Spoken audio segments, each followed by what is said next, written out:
days are never ending. When the nights are feeling lonely, there's a place that I can go where the birds are free to roam. In the sky, flying high over fields of green. And where the stars inside the sky, we're the last ones shining bright. Pushing through the stormy night, we'll be burning on and on and on. We're the stars inside the sky, we're the last ones shining bright.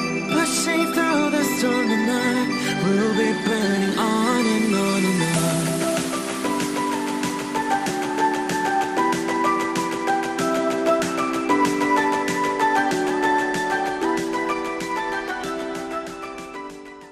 Hello Gemini, this is Inspire 2016 with your weekly tarot reading for the week commencing the 11th of May until the 18th of May 2020. The first card for you is representing, how do you feel about yourself? Your card is the King of Pentacles. You are about to achieve the final fulfillment of a creative task, business venture, or investment. On the other hand, there would be a male significant figure in your life, most likely from Earth signs, who is grounded, pragmatic and financially stable. He is a shining example of financial stability, with wealth and experience coming easily to him and to share with everyone around him. This is a man who has reached the pinnacle of his financial power and influence and is able to rest assured of his continued prosperity. He is no longer required to struggle to achieve what he desires, and is able to accomplish anything he wants because he has already proven himself. Through diligence, responsibility and attention to detail, you have achieved great things and can finally say that you have completed your task or attained your goal. You can now enjoy all that you have accomplished and the successes you have created. You have created a richness of life, not just financially but also spiritually, which will set you up very well for the future. Whenever you need the skills to manage your day-to-day affairs competently and efficiently, you can call upon the King of Pentacles. Work hard, methodically and conscientiously. Give generously of your time and resources, because by giving you often receive more, and making more money is something that all Kings of Pentacles love to do. The second card for you is representing, what do you want most right now? Your card is the Five of Swords. What do you want most right now is to finalize the conflict in your life. However, you are still engaging in conflict or finding yourself disagreeing with others, leading to tension and hostility. Despite thinking you have won, you may still end up the loser because you have hurt or annoyed others and have subsequently isolated yourself. You try to pick up the pieces and act as if the conflict is now in the past, but others have now lost faith in you and do not want to be around you. This might be one of those times when it feels like everyone is against you and you may lose some friends along the way. You will need to make a decision about whether your point of view is so important to you that it is okay to put your relationship with others in jeopardy, or whether you can compromise and try to see eye to eye with others. If you have been aggressive in your struggles, then you will soon accomplish your objectives. However, if you have been passive, you may need to compromise on your personal interests, giving in to the wishes of the opposing force. You will feel that there are more obstacles ahead, and you will not want to face the ordeal you know you must if you are to have what you want or the way you want it. Overall, you are in for a struggle and there is more work or problems ahead than you are aware of now. Things will not go as well as they should, and you will have conflicts or clashes of will with others.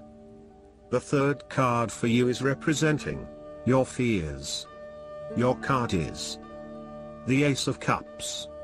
You are afraid that you might have to curb your emotions somewhat for your greater benefit.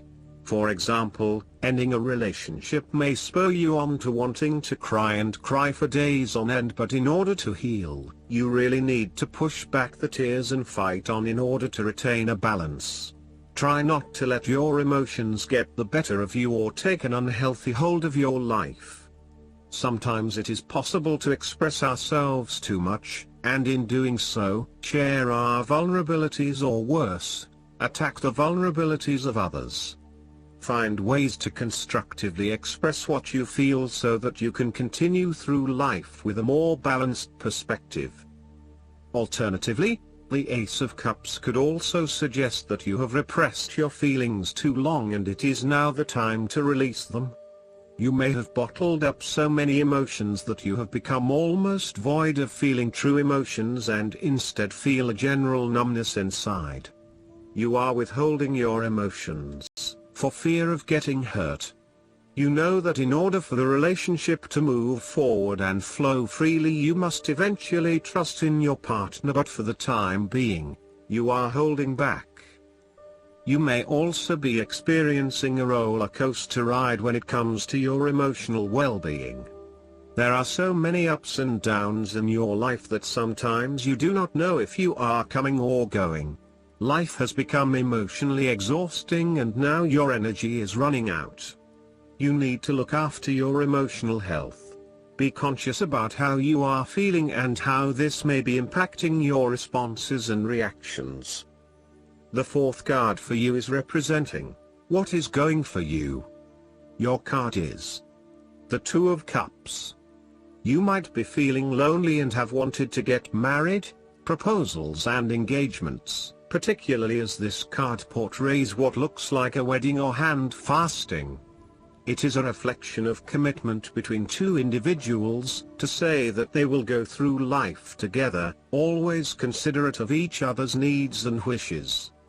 Outside of love, the Two of Cups reflects a partnership of sorts, be it a business partnership, friendship or even a relationship between a person and their pet. Despite the focus on the two beings shown on this card, the Two of Cups also points to what is happening within the individual. To be truly loved, deeply treasured and valued highly by others, you must first and foremost strive to create those feelings for yourself. That is, when you work toward loving yourself, you hold your inner spirit in higher regard, treating it with deference and deep respect. When you see yourself in this positive light, other people cannot help but respond to your personal sense of value in an equally positive manner. The fifth card for you is representing what is going against you. Your card is the Six of Pentacles. Be very careful about who you lend your money to, especially if you yourself are in financial trouble.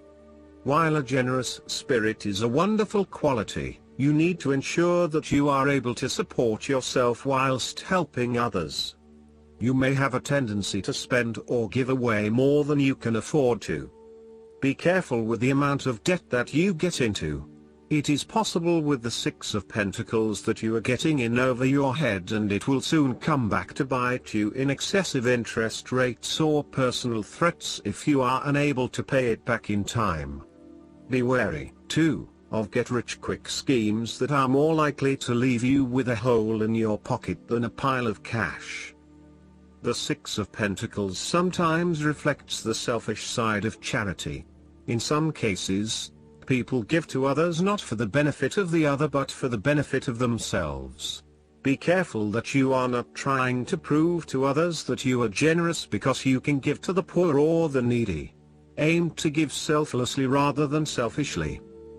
In a relationship reading, the Six of Pentacles suggests that one partner is doing a lot of the taking but not a lot of the giving, thus creating an inequality in the relationship. You need to be careful that your generous spirit is not being taken advantage of and that you are not always the one making compromises for your partner's benefit.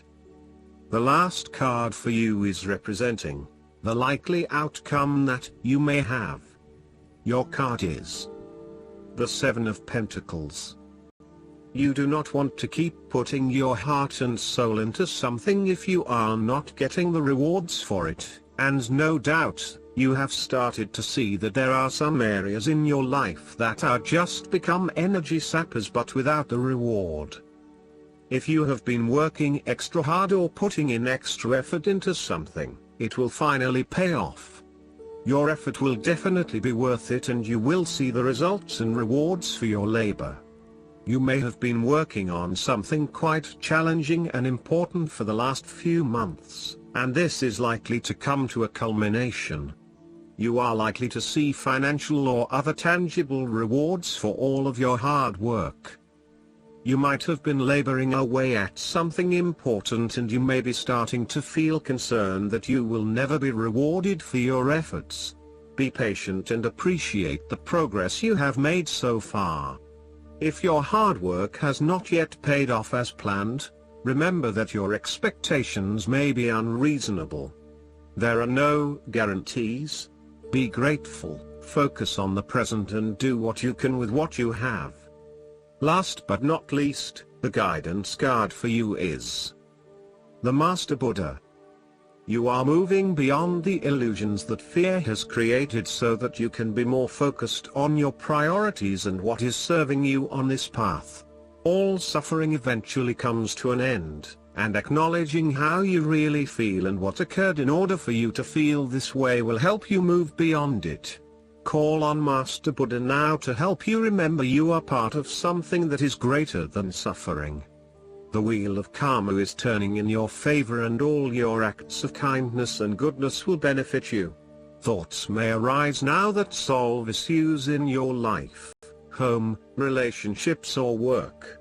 They are being sent to you from your inner teacher, the Buddha within. I hope that you enjoy everything, and if you like the reading, just please click subscribe and you will get instant notifications every time we publish a new video right to your YouTube. Thanks.